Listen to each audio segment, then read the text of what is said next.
Assalamualaikum warahmatullahi taala wabarakatuh. Assalamualaikum semua dan harapan saya moga sekali lagi semua berada dalam keadaan sihat hendaknya dan kita dijauhi daripada dugaan COVID-19 dan moga-moga COVID-19 akan diangkat secepat mungkin daripada bumi kita Malaysia insya-Allah. Tuan-tuan, adakah anda seorang businessman? Anda menjalankan perniagaan dan anda bujang? Ramai tuan-tuan di kalangan kita yang bujang, yang masih bujang dan menjalankan perniagaan. Jadi sedarkah anda ataupun tahukah anda siapa pemilik harta anda? Satu persoalan yang perlu ambil cakna. Kalau anda seorang bujang dan seorang yang orang kata successful dalam bidang perniagaan, anda mempunyai perniagaan yang baik, mempunyai harta yang boleh dibanggakan. Especially hari ini masih ada di antara kita yang jodoh masih belum jumpa, umur dah 35 yang berjaya dalam hidup dia. Anda tahu tak siapa pemilik harta anda? Bila saya kata siapa pemilik harta anda, itu bermakna sekarang ni memanglah harta anda. Memanglah selalunya orang-orang bujang ni, ataupun kalau saya bujang pun jarang saya share orang kata pun informasi berkenaan dengan apa yang saya miliki dengan sesiapa pun, hatta dengan mak ayah saya. Tapi tuan-tuan sedar tak, harta-harta tu kalau misalnya kata terjadi kematian, dia akan jadi milik seseorang, dia akan jadi pesaka. Persoalannya sekarang ni, tahu tak anda siapa pemilik harta anda? Jadi persoalan ni perlu kita kupas. Kebanyakan perbincangan dalam harta pusaka yang terdiri daripada dua jenis, iaitu harta alih dan harta tak alih, yang dikategorikan sebagai apa yang kita kata sebagai harta alih dan harta tak alih. Harta yang tak alih ni basically tanah, rumah yang ialah dia ada dia punya tempat. Tapi harta yang dikatakan harta alih ni saham, dan dalam perbincangan kita company merupakan satu harta alih. Apabila tuan-tuan memiliki harta alih ini atau tuan-tuan mempunyai syarikat, kita berbincang mengenai dengan pengurusan syarikat, tuan-tuan perlu tahu bahawa akan ada satu hari nanti seseorang yang akan mewarisi atau yang akan pindah milik, company tuan ni akan pindah milik kepada seseorang.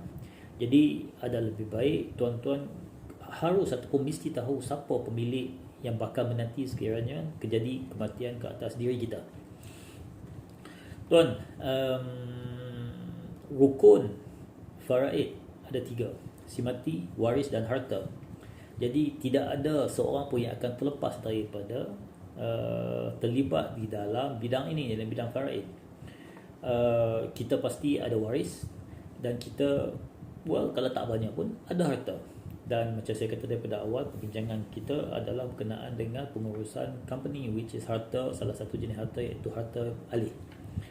Saya nak cerita kat kawan saya, ada seorang kawan orang Arab, orang Syria, yang telah beberapa kali berjumpa saya dan mengatakan dia nak tinggalkan segala harta dekat saya.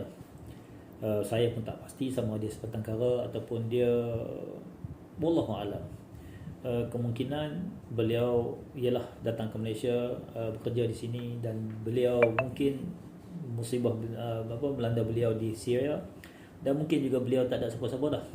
Jadi sebagai backup, dia selalu mengatakan kereta-kereta dia semua nak letak nama saya.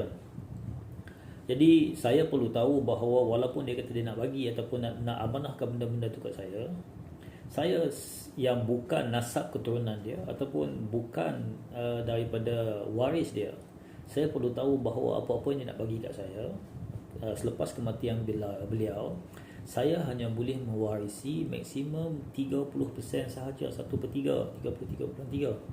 Yang lain akan balik kepada waris dia yang wajib saya cari.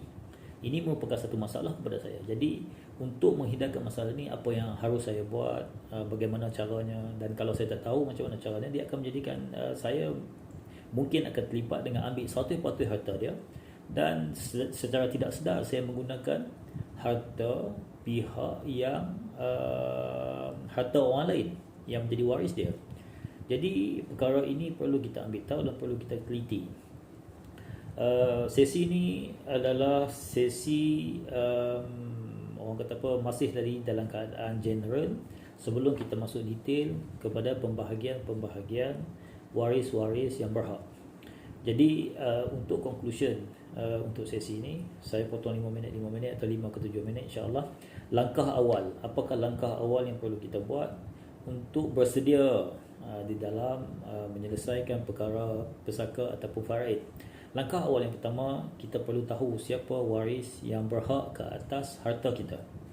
Siapa waris yang berhak ke atas harta kita, yakni pesaka kita. Kita perlu tahu. Tidak hanya kita perlu tahu, kita perlu orang kata berapat. Inilah yang dikatakan menghubungkan silaturahim.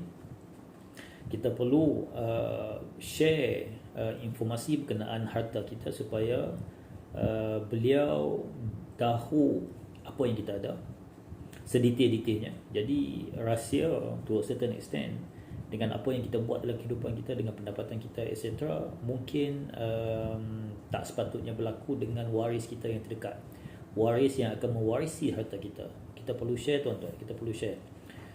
Nombor 2, sebagai langkah awal mungkin juga bagus untuk ataupun baik untuk kita berbincang tentang, kita tahu kadarnya kepada semua waris-waris yang bakal mewarisi harta kita. Yang ketiga, ataupun kita maklum tentang semua harta kita. Dan yang terakhir, yang baiknya kita adakan perbincangan supaya kita sentiasa dalam keadaan bersedia apabila berlaku sesuatu kemudian. Wallahu a'lam. Assalamualaikum warahmatullahi taala wabarakatuh. Dan kita akan berbincang berkenaan teknikal dari segi pembahagian waris masing-masing di sesi yang akan datang insya-Allah. Assalamualaikum.